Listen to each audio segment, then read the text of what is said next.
welkom bij Los. Dit is de voorlaatste aflevering van het seizoen. We zijn voor het pad gegaan over de vetste items. Veel kijkplezier. Het nieuwe seizoen van OO Gerso komt er weer aan. RTL 5 is al bezig met een gloednieuwe zoektocht naar nieuwe leden. Wij van Los vonden dat hier ook wel eens uit Limburg wat mensen mogen meedoen. Dus wij gingen kijken op het Sofiano College in Gulpen en in Nieswielen of daar de juiste kandidaat erbij zit. Stel jij je opgeven voor OO Gerso? Ja, waarom niet? Ja, dat vind ik wel leuk. Nee, Waarom niet? omdat het schamend is. Alles wordt op tv uitgezonden. Dat zou ik niet doen. Nee, ik zou niet meedoen. En waarom niet? Ja, ik ga me er zelf niet belachelijk maken. Nee, echt niet. Geen idee, misschien. Ja, Het is funny. ja, het is wel grappig. En waarom? Ja, gewoon. Alleen maar daarom, gewoon omdat het kan. En lekker rijk worden. Of gewoon rijk behandeld worden. En waarom? Vind ik leuk. Ik word de nieuwe Barbie. Word jij de nieuwe Barbie, dus jij gaat Barbie eruit knikkeren en jij gaat er een hele rol op. Ik word de nieuwe Barbie.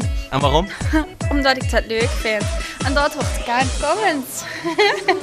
Comments Kaan. Kijk, dat wordt Kaan. Stel je zou meedoen aan het programma, zou jij dan een leuke bijnaam hebben voor in het programma? Ja, maar ik weet niet welk. Mark de Boer. Geen idee. Michalke. Ik denk niet dat je daar zelf veel bijna mag verzinnen.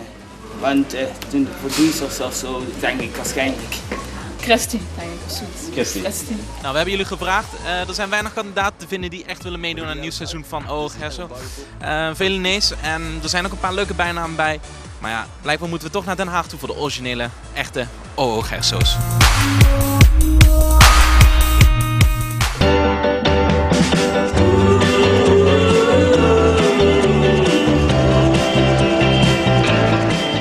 Nee, dat moet ik zeggen, dat kent ik het van. Tju. Nee. Wat een geluk dat ik nog een condoom bij me gauw was.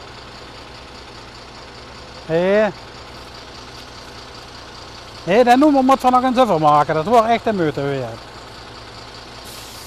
Ik pak niet de volgende bus op HEMA. Huh? Allee, je strak bij mij. Ja, die.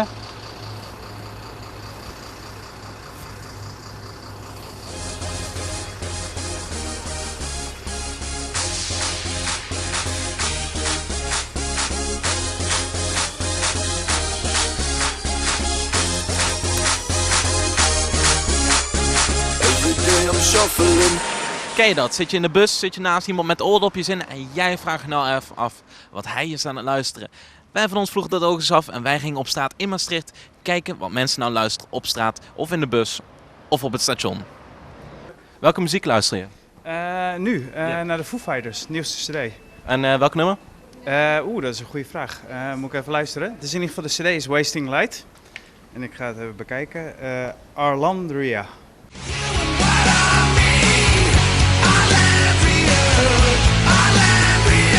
Welke muziek luister je op dit moment? Op dit moment gewoon top 40. De Offspring.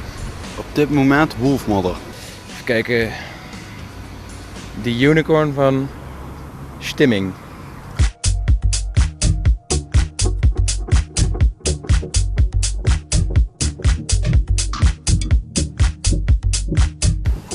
Van Coldplay. Welk liedje? In My Place. Als ik op dit moment luister, Ferry Kosten. Van? Welk nummer? Ja, goede vraag, weet ik niet. Dat is wel een leuk nummer in elk geval. Even kijken. Buena Vista Los Herreros. Oké, dankjewel. Jo. Mag ik wat vragen? Ja. Welk liedje luister je op dit moment? Just Can't Get Enough. From Black Eyed Peas. AC/DC. Welke muziek luister je op dit moment? Milo. Even denken, welke weet nummer? Even kijken. Stephanie van Milo. Oké, dankjewel. Reggaeton. Met welk nummer? Heet Charlie Pique of zoiets. Spaans. Klassiek. Welke? Beethoven. Beethoven. Symfonie 5.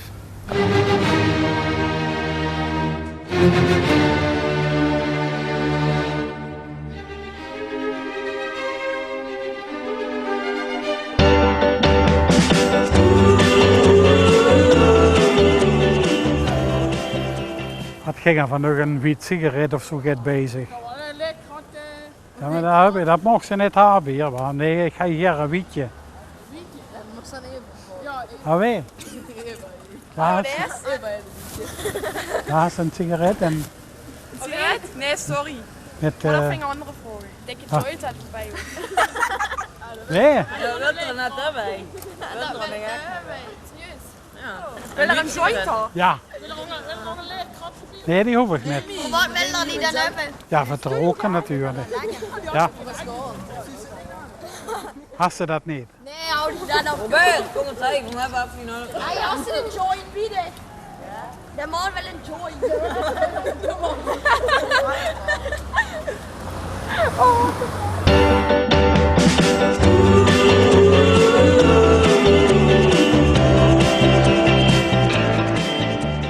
De meeste studenten zitten natuurlijk liever in Maastricht of in Utrecht op kamers.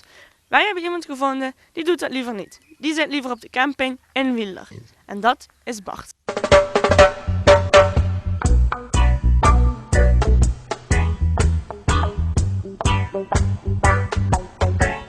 Waarom op een camping? Nou, omdat een camping je vrijheid biedt. Omdat je niet gebonden bent aan een plaats. Zoals je wel bent bij het huren van een kamer. Ja. Als je nou hier zou weggaan, zou je dat dan missen? Ja, ik denk het wel. Sommige dingen natuurlijk niet. Het is wel fijn om dicht bij een stad te zitten, dicht bij andere mensen. Maar inderdaad de rust en ook het niet afgeleid te worden door de drukte. Okay. Heb je wel nog een sociaal leven of zit dat hier op de camping? Heb je bijvoorbeeld mensen die je nog kent van dat die ieder jaar terugkomen? Nou, op de camping valt het wel tegen. Maar buiten de camping heb ik gewoon mijn leven, dat loopt gewoon door. Ik ben hier alleen 's nachts.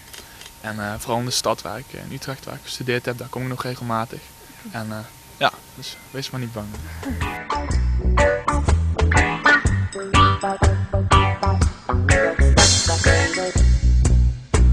Breng je ook wel eens vrienden mee naar hier? Of heb je zoiets van, ik heb liever niet dat zij weten dat ik hier op de camping zit of zo? Nou, ik schaam me er niet voor. Ik heb niet vaak mensen uitgenodigd. Maar als mensen zeggen van, goh, willen eens zien, dan komen ze gewoon langs. En dan... Maar ik vind het wel prettig om dat gewoon gescheiden te houden. Okay. Dus... Breng je ook wel eens meisjes mee hierin? Ja, heb ik wel eens gedaan. Maar... Ja? Ja, waarom niet? Ja. Het is wel altijd een leuk verhaal. En wat zeiden zij dan van dat je hier woont? Ja, meeste mensen vinden het wel interessant. Ja. Ze kunnen zich niet voorstellen dat ze het zelf zouden doen. Maar dan kom je ook pas achter als je het doet. Dus ja. Wat zeg ik dan ook?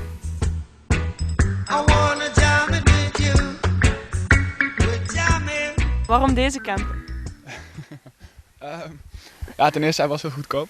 Moet ik wel toegeven. Ten tweede, het is al een bepaald... Dit is een Nivon camping. Dus het is een bepaald idee voor mensen die echt komen voor de natuur en voor de rust. Er is geen zwembad, er is geen tv of wat dan ook. Dus het is wel een bepaald soort mensen wat hier komt waar je ook gewoon fijn mee kan praten. Rustige mensen. Ja, je zit hier echt midden in de natuur, hè? Ja. Kijk maar om je heen. Fijn. Kook je ook zelf? Ja, mijn gaspitje. En wel heel eenvoudig. Beetje rijst, macaroni. Dus het is dan altijd wel weer een luxe om bij je ouders te zijn of bij vrienden en dan echt een goede maaltijd te eten. Ja. Dat leer je dan wel waarderen, als je het een tijdje niet hebt. Ja. Mis je een normale douche? Nee, er is hier best wel een aardige douche op de camping. Dus, en die hoef ik zelf niet schoon te maken, dus dat scheelt wel. En een normaal toilet, dat heb je hier volgens mij ook wel, hè? Ja, ik denk dat het eigenlijk wel luxer is dan een studentenkamer hier. Okay. Is het nou niet vervelend dat je echt zo de hele tijd naar dit gebouw moet lopen om naar het toilet te kunnen?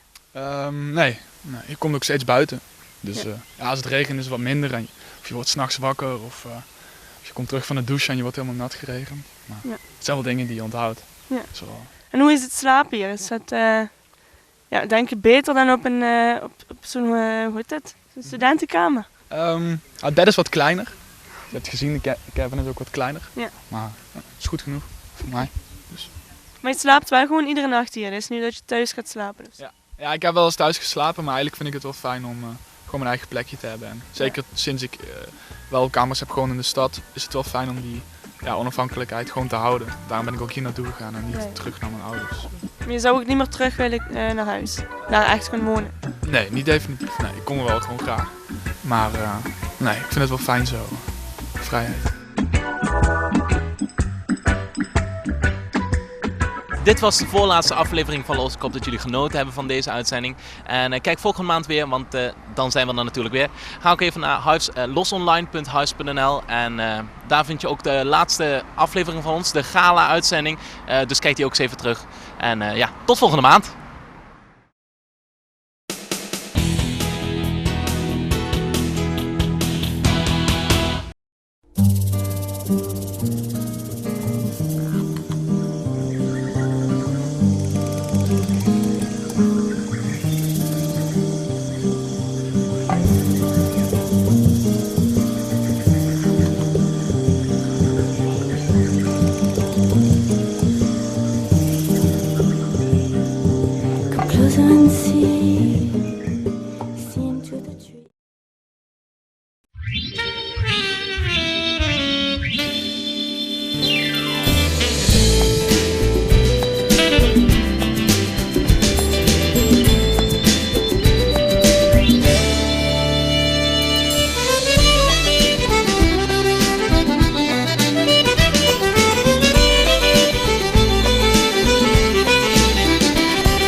Dag dames en heren, welkom bij een winterse aflevering van Koetsje door het Krijtland.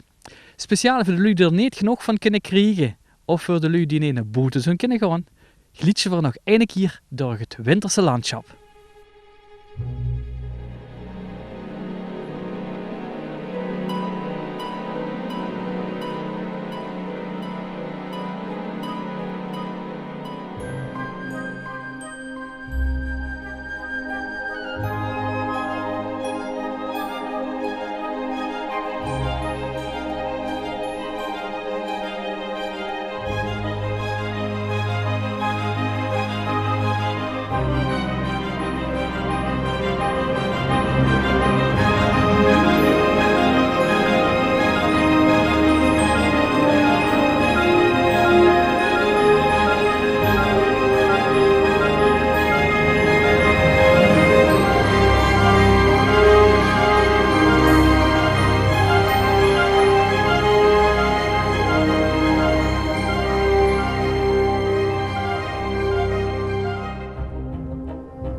and see into the tree.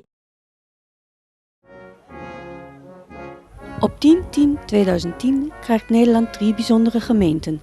De eilanden Bonaire, Sint Eustatius en Saba.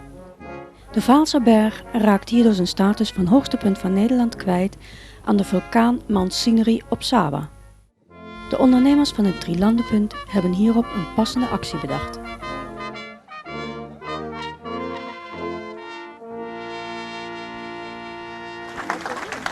Iedereen van harte welkom op het hoogste punt van Nederland, het Drielandenpunt. Het is vandaag 10/10/10, een bijzondere dag. Wij verliezen vandaag het hoogste punt. We geven dat over aan Mount Sinai en doen dat op een hele symbolische manier door de overdracht van een kopie van deze steen, die hier verpakt is in deze exportcase, aan Saba. We verliezen vandaag een unique selling point. Maar we hebben toch een zekere troost. We dragen slechts ten dele iets over. Mount Sinai kan zijn wat het wil. Het wordt nooit een Drielandenpunt. En in dat opzicht blijven wij uniek en blijft dit punt uiteraard ook uniek. Burgemeester, hartelijk dank voor deze bemoedigende woorden dat we toch nog een mooie toeristische plek blijven hier in Vaals en er een mooie bij hebben gekregen in Saba. We maken er daarom ook een klein feestje van. Waar de hones herder schacht, langs de wiekjes voort. Daar is mijn vaderland.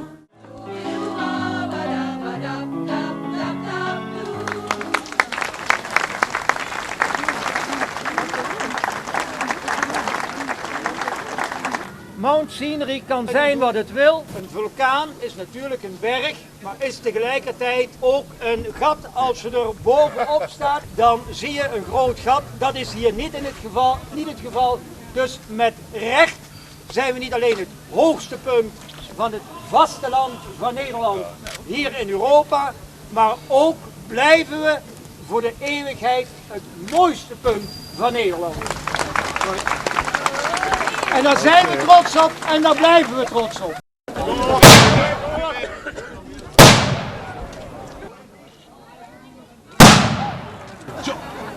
Zet af, je weer.